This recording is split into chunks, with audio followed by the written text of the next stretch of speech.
Well, it's ridiculously cool to be back here and to be back in the Northeast. My husband and I just got back a week ago from Florida. It was a combination business and personal. I grew up in Florida, so the first half was he and I in business, and then we went over to see the family. And I don't know about you all, but whenever I go back home to see family, memories come up. Yeah, and you know, and most of them are positive, and you remember that fun stuff, and you didn't have to worry about bills and all those kinds of things. And we got to spend a lot of time with my nephew. And my nephew is 12, so pray for him, he's 12. And very much being 12, he's starting to get all of these words of wisdom and advice and pearls that he does not want, which reminded me of what it was like for me growing up. And I realized that I received 3 pieces of advice on a consistent basis, always unsolicited. Because let's face it, the wisdom and the pearls that people are sharing is often unsolicited. The first piece of advice I remember getting, I was 7. And it came from my dad, and he said, Shelley, they call me Shelley, Shelley, you have a good head on your shoulders. Always trust your gut. I had no idea what that meant. None. Because what I did at age 7 then is I went and looked in the mirror and I said, okay, well my head's actually on my neck, which is connected to my shoulders, and I'm assuming that my gut is actually my stomach. How in the world are they connected? And nobody had an answer for me. But that was the advice, and I heard it often. I realized as I got older that sensation I was feeling, and when you're a kid, you're often calling it the butterflies, those butterflies, it actually wasn't in my stomach, it was in my heart. And I can tell you that it was rare that what I was feeling here was in alignment with what was going on up here. Does everybody know that, right? Next piece of advice. Michelle, always have a plan B. Make sure you have a backup plan for life. Make sure you have a backup plan for everything. Because you know what? Life isn't always going to turn out the way you want, and I don't want you to be disappointed. So plan B. Junior year in high school. Heard that a lot. Because what was I doing as a junior year in high school? I was looking at colleges. And early on, I found the right and perfect school. It was a private liberal arts school in Winter Park, Florida, Rollins College. And I knew that I was supposed to go to that school. And at 16, that was the first time I remember knowing and not being able to explain it to anyone. Because at 16, they really don't think you know what you're talking about anyway. So if you go up and say, I know I'm supposed to go there, well, how? Just because? Doesn't really fly, especially with the parents. And so although I knew this in my heart, that good head on my shoulders, looked at the fact that my parents were divorced. There was no college fund. I could work 2 jobs in the summer, which I did, to help pay for my education, but that wasn't going to add up to even 1/3 of the annual tuition. Most of the students that went to Rollins were from other countries, well-traveled. A lot of them went to boarding school. At 16 and 17, I could boast that I've been to every state on the East Coast. I'd been on 1 flight from Florida to New Jersey, and I went to public school. Didn't seem very balanced, right? And so I shared this passion for this school with my family, with my mentors, and with my guidance counselors, and they were terrific. And they're like, Michelle, you are a fabulous kid. We love you, and Rollins is going to be lucky to have you. But, and isn't there always a big old but? And guess who embraced that big old but? Me. Because you know what? They were older. They certainly knew better than I. I needed to have a plan B because what if Rollins didn't work out? So I stressed out. I had panic attacks. I applied to Rollins, but I also applied to all these other schools that you could just tell. I am sure when I was on those interviews, they're like, this girl does not want to be here. But I did it. Now what's interesting is that even though I embraced that belief, that sensation, that knowing never went away. I didn't have a name for it yet, but it stayed right here. And thankfully so, because I did go to Rollins College, class of 1990. Woo! Fake it till you make it. Dress for that next job, that next promotion, that next career. Act like you already are in that position. Fake it till you make it. Welcome to my senior year in college and most of my 20s. I heard that over and over again. Fake it till you make it, fake it till you make it. And the first time I heard it, it just felt wrong. First of all, the sentence starts with the word fake, which means falsify, imitate, forge. There isn't 1 ounce of authenticity in the word fake. Why in the world do I want to embrace that? It made no sense to me. But at that point in my life and into my 20s, those dreams that were in my heart, I knew that they were going to happen. Just like I knew Rollins was going to happen. And I couldn't tell you how, and I couldn't tell you when, but I trusted that. Yet, everyone else around me was saying something different. And I began to question my own sanity. Am I crazy? Am I crazy to trust this energy that I have no idea what it really is? With everyone around me telling Michelle, that's just not how life works. Right? I know we've all been there. I know I'm not alone with that. Not only did we feel this a lot when we were growing up, but even as adults now, there's still that bewilderment. There's still that we feel good and we're positive and we know and we know and we know and we know that God is our one and only source, but then doubt happens. And that human part of us takes over. So we wonder, when is faith going to show up? How does it work? For that matter, really, what is it and how do I get it?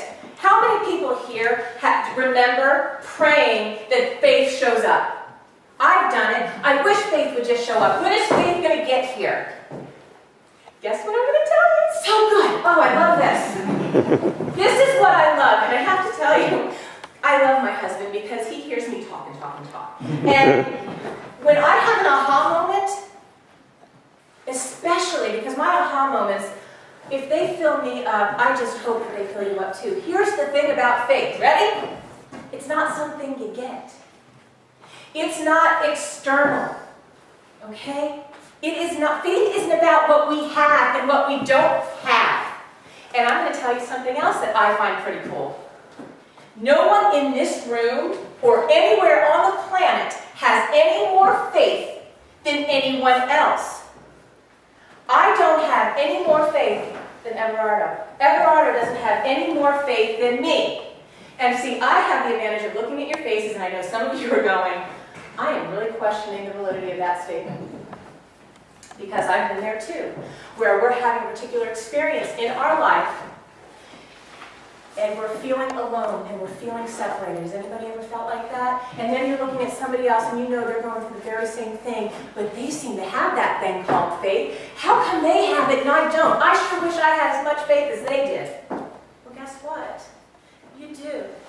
We don't get faith. We don't have faith. And the reason is because we are faith. We are faith the same way we are love. That opening song was fantastic. And I wish I could memorize all those words. But we are faith, we are love, and the reason we are those things is because God is those things. I've said this to y'all before. God is love. If God is love, then we are love. If God is faith, then we are faith. It is nothing external about it. God is within us, right? We are never separated from God. Whether we remember that or not, it's there. Faith is never separated from us, whether we know it or not. It's there. It's eternal. It's absolute. How flippin' cool is that? And what I love, and to give you just some new thought background, there are 12 powers that we are born with. Faith and love are 2 of them. You get them. You don't earn them. The minute you're born, they're there. I find that fabulous. And the thing about faith is when you were saying yes to faith, yes to what you already have, what you're saying is yes to God. You're saying yes that you know that God is your one and only source. God is good, God is love, and He has the power to bring things, manifest things from the invisible to the visible, and so do you. And why? Because God's in you, you've got that power, you're co-creating that together. I love knowing that. Because for a very long time, I'd buy those, I have a stone, by the way, they're called worry stones, and I don't know why, but I have a worry stone that's called faith, and I remember I would look at it, and I'm like, it's really weird that I'm buying it from a worrystone.net, but faith. And the thing is that it's a reminder that it's here. Now, one of the things that I notice that we do, and I know that I do it too, is we interchange the words belief and faith, don't we? We do it a lot. Now, right now I can say, I have faith that I am going to get that new job. I'm going to get that new apartment. I'm going to get that new home. I'm going to get to go on vacation to Europe. I'm going to, and I have faith that I'm going to get a delicious and yummy new relationship. Now, what we actually have faith in are not all those things. Not those things that we can touch and not those things that we can point to. What we have faith in is God. We have faith that God is going to guide me, is going to guide you, is going to guide us to the right and perfect relationship, the right and perfect home, the right and perfect form of transportation.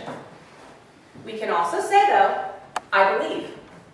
I believe I'm going to get that new job. I believe I'm going to get that new car, that new apartment, that new relationship. That is 100% dead on.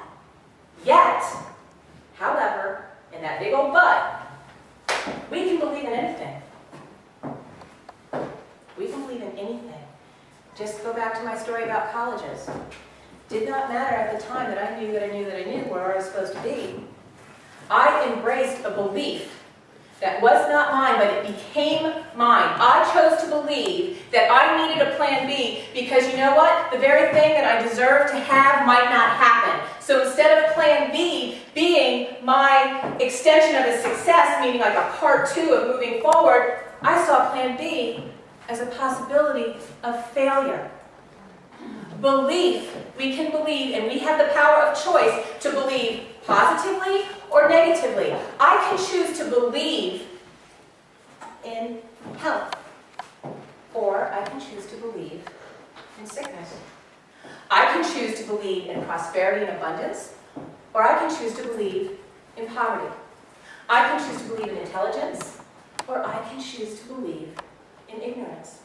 Isn't that amazing? Because what ends up happening, and you all know this, the very things we believe, the universe says, okay, come on in. That's that power of choice we have. Here's the groovy thing about the power of faith.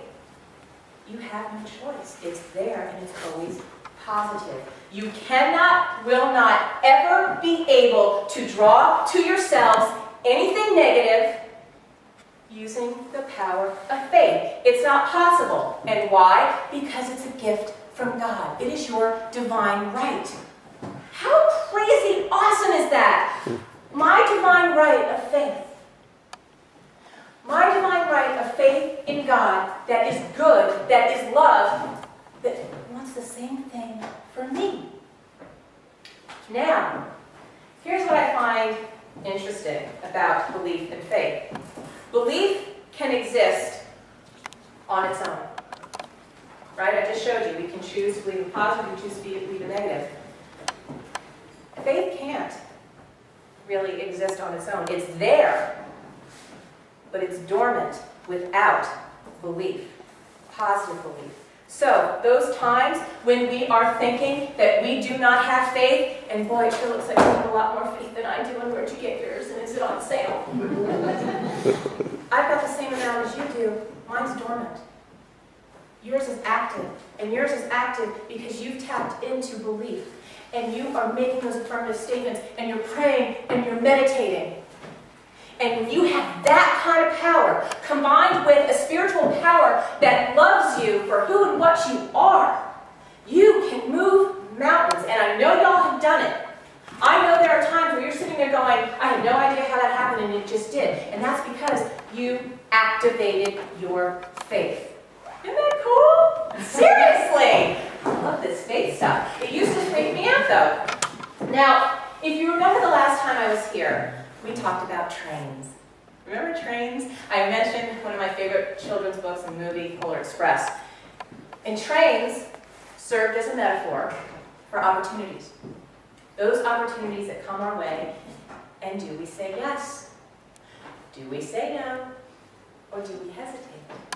And then, of course, those opportunity trains that come on by and we don't even see them because we're not open. We haven't said yes to God, which means we haven't yet said yes to our faith. We haven't said yes that we believe we deserve a dynamic and delicious life, and therefore we didn't even see them. Now, of course, the final destination on that train was the realization of your divine dreams and your divine ideas that came from divine mind, which is God. I asked you all, are you saying yes when these opportunities show up? And if you remember, I said a lot of good stuff that day. I said that it doesn't matter where that train is going or how that train is going to get you there. What matters the most is that you have decided to get on. That is faith. That is activating faith. That is faithing it till you make it. Faithing it till you make it. Doesn't that sound a whole lot better than the other thing?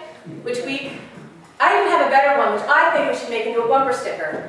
Faith it till you manifest it. Because that's what you're doing. That's exactly what you're doing. Now,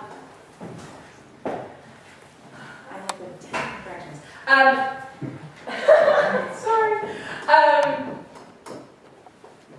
In talking about this topic, I was having a conversation with a very good friend of mine this past week. And she said, you know what, Michelle? What about those prayers that aren't answered? Anyone ever think about that? The prayers that you're like, Michelle, I've been praying, and I've been affirming, and I've been meditating, and they're not showing up. Explain that to me. Okay, I will. Maybe, just maybe, your prayers are being answered, but they're just in a different package. It's not the red bow, it's the blue box with the white ribbon. Who knows? But my friend's story is actually very interesting. Her background, she was an actress and a country singer for a very, very long time. And when she decided she no longer wanted to do that, she did know that she wanted to utilize her divine talents, her gifts, her skills to give back, to work with people. She wanted to work with people and make a difference to those who had to do this, who had to stand up in front of audiences and speak and couldn't. She wanted to use her training to do that. She also knew that whatever she was doing, she wanted it to involve travel. She wanted to see the world. And 3 years ago, opportunity showed up. And there was this fabulous company. And what it did, it provided coaching to these huge Fortune 500 companies, to these companies that needed spokespeople that have never been spokespeople before. I'm sure you've even seen some pictures where like the celebrities are there, like the sports guys, and you can tell that they've never had to do that before. This is what this company was all about. Interestingly enough, when it started in the 1970s, it was an institute for actors, and they realized that they could combine their gifts and create these programs that would transform people. Talk about walking into the right and perfect opportunity. Wonder if prayer and guidance did that. So, she gets there, and she's excited. She knew that there were a lot of training involved, and there were coaches that were already ahead of her. They had the senior partners, they had the senior coaches. A year ago, this wonderful opportunity presented itself. Russia. They had just acquired a new client in Russia, and it just so happened my friend spoke Russian fluently. It was a little rusty at this point because it had been years since she had been there, but she was familiar with the culture, she was familiar with the people, and she loved it. And actually, on her vision board was that she wanted to get back there one day. She wanted to go back there and reconnect. She was so excited. She shared this news with the partner. She shared it with the senior coaches. Hey, guess what? I can be a part of this with you. Oh, I want to do this. We can do this together. I want to help with the program, whatever you need. She went out and bought the Rosetta Stone CDs just to, I don't know how many of y'all speak Russian. It's not easy. And so she was doing all this refresher stuff. And they assigned it to this senior account director who proceeded to create this program. And she worked for him instead of with him. He explained to the senior partners that actually he needed these Rosetta Stone CDs, so he took them so he could learn Russian. And what he did is he turned her into his administrative assistant. And so instead of her working with him on this program and flying over to Europe and flying into Russia and working with these people, she was doing visas, she was doing passports, she was doing his expense reports, and asked me if doubt did not come into the picture for her. She started questioning. She started doubting. But then something interesting happened. As she was watching and witnessing this from the outside, he was pulling people in on his team, and then he would dismiss them. They wouldn't get fired from the company, but he's like, you're not on my team. It turned out that he had what we would call a difficult personality. And there was all of this toxic environment surrounding this particular program. Talk about a blessing of not actually being with this person 24/7 and traveling. But it still wasn't making her exactly feel all warm and fuzzy. And then one day, she got approached from one of the partners and said, we love what you're doing. We love your energy. We love what you bring to the table. Would it be okay if we sent you to Switzerland? I want someone to come up to me and say, would it be okay if I sent you to Switzerland? And she said, well, sure. Then she goes off to Switzerland for a week. She comes back. Is it okay if we send you to Spain? 2 places she's never been before. Is it okay if we send you to Israel? Is it okay if we send you back to Switzerland? Is it okay if we send you to Montreal? All of a sudden, guess what? The very things that she forgot that she actually was praying for and wanting, which was working with people, using her talents, traveling and seeing the world, was happening. Her prayers were answered. It just didn't turn out in the way she thought. But here, this one's her aha moment, which I love. She said, you know what, Michelle? What I was praying for is I wanted to get back to Russia. I wasn't praying that I wanted to work there. And guess what? I'm over in Europe all the time. I can extend my trip. I can go from business to vacation or vice versa. I'm going to get all these opportunities to go back. I'm like, I love how God works. God's got a better plan. Do you think God was going to guide my friend into a toxic relationship if she was letting go and releasing all of that? And she actually called me yesterday. She goes, I forgot to tell you this other piece of news that I'm really excited about. I said, what? She goes, they hired an administrative assistant for me. Someone else is making her travel plans. Someone else is making her travel arrangements, the visas, the passports, and her expense report. Faith. She believed. There were moments of doubt, and for me to tell you, you should never doubt, that's not fair, because I do it too. But when you're in that moment and when you're feeling that icky, yucky stuff, you have to know and stop and breathe and know that that's not coming from God. It never will, it never can. Take a moment to sit there and stop and say, okay, you know what? What belief do I have anchored right now that I'm holding on to that is blocking that good from flowing? Does that make sense? Okay, I want you all to think right now for me. What is the very thing that you want to bring into your life right now? Right this very minute. What do you want to bring into your life right now? And what are your beliefs around that? Are they supporting the very good you deserve? I want you to breathe in divine ideas and possibilities, and I want you to release negative thoughts, negative words, negative beliefs that do not serve the beautiful people, the beautiful person that you are. I want you to breathe in God's love, God's grace, and exhale that fear and doubt. Release and let go.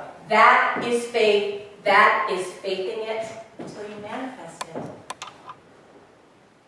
So, I'll leave you with this. 2 things. because oftentimes we're talking about, we worry about the tangible stuff, right? And many of you have heard me say this before, but I do believe it.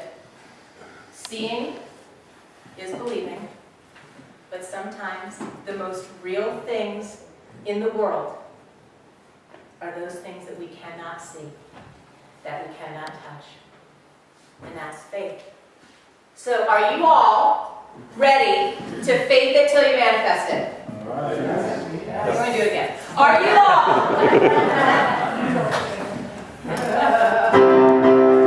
Are you all ready to faith it till you manifest it? Okay. See, that sounds like 500 people. I know that truth with you all. Thank you so much. Namaste.